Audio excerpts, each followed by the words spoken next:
Hi there, it's Kendra Kroll with Undercover Solutions and PortaPocket. Happy summer to all of you. Today we're talking passport carrying. How do we take our passport on vacation without losing it? Okay, so let's see what the options are. Putting it in a suitcase? Maybe not the best idea, right? Little unsafe, little uncertain. Same thing with a backpack. Leave it over there. Could get stolen, could get taken, can't risk that. So what are the other choices there are? Well, maybe you remember these days when we had these wonderful fanny packs, right? Unfortunately, they can be a little bit cumbersome and a little out of style and very screaming tourist, right? Maybe not that. Other choices might be neck safes, which are called neck safes for a reason. You only wear them on your neck, which is fine to a point, but they're very one-dimensional, and they can be a little bit cumbersome if you wear it under a dress like this. It kind of gets a little bit hard to get to, gets a little hot, a little cumbersome to manipulate, sticks out a little bit, and, well, you understand my point. The other thing with the neck safe, we had a call from a woman who was in China with a group of 30 people. She shared something with me, which I'd never heard happen before, but I'm sure it does. She said they were really, really hot. They were hiking around in the mountains. It was hotter than Hades, and they all were sweating profusely. Well, it turned out the sweat actually bled through the neck safe nylon, and some of the passport photos got destroyed. So they all, as a collective group of 30, had to deal with the embassy for 2 to 3 days, messing around trying to get their passport photos replaced, which made the vacation of the dream turn into a nightmare at the end. So maybe it's good for certain things. Put a plastic baggie around your passport before you use it, fine.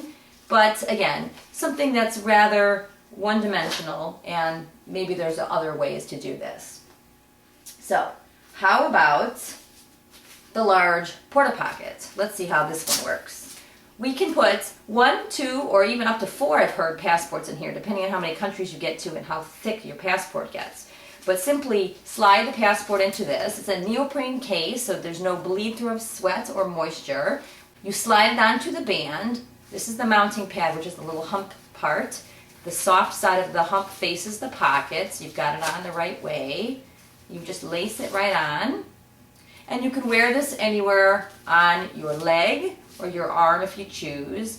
Primarily with the size of a passport, I would recommend either the waist or the leg under a dress or a wide leg pant type situation.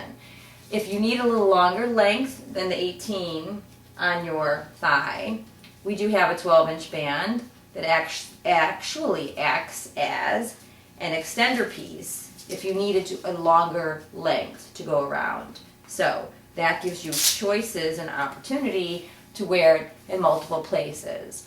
This also, one thing I would recommend is not wear it up in your crotch, okay? Some people say, well, how do I get to that? I have to lift my skirt. No, you don't have to make this big presentation, trust me. Wear it close to the hem. It's a marginal couple inches that you're moving your skirt up. Nobody's even noticing. You're getting it out, you're putting it down. It's no big deal, not a problem. You don't need to make a big deal over it. And nobody's paying attention to you anyway. They're worried about themselves, trust me. And if you're going to have somebody under your dress, you're probably in more trouble than just losing your money, okay? Don't be that person, hopefully. All right, so let's say you just don't want it under your dress. That's not your preference. That's fine. You can use the same pocket on the longer belt to put on your waist. So the sporty belt we have is 36-inch long. You can adjust it as many ways as possible. Likewise, you can use the extra band if you need lengthier size, or even 2 of these together, which we've done in the past, not a problem. Simply lace it onto that length and wear it at your waist if you choose. If this is too sporty, let's say you're in a dress, you don't want the sport and the dress kind of conundrum. What you can do is you can use a belt of your own choosing, which is a little more stylistically appropriate for your outfit, and not use our belt. Just lace the loops of this onto your belt. Or in this other case, I suggest I'm wearing it on a scarf.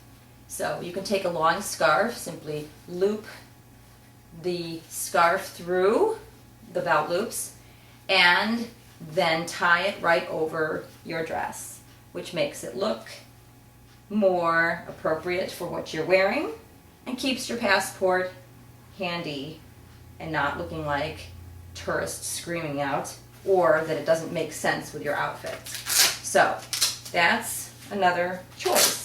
I've got a fancy pin I've put on this one as a stylistically interesting piece, or we also have the blinged out pockets in the variety of sizes that you can use to make it stick out more as far as a more fancy opportunity. So that's it. I hope you have a great trip. I hope I can be there with you, in a matter of speaking. Take pictures, and until next time, I hope you lose the worry and not your stuff. Thanks.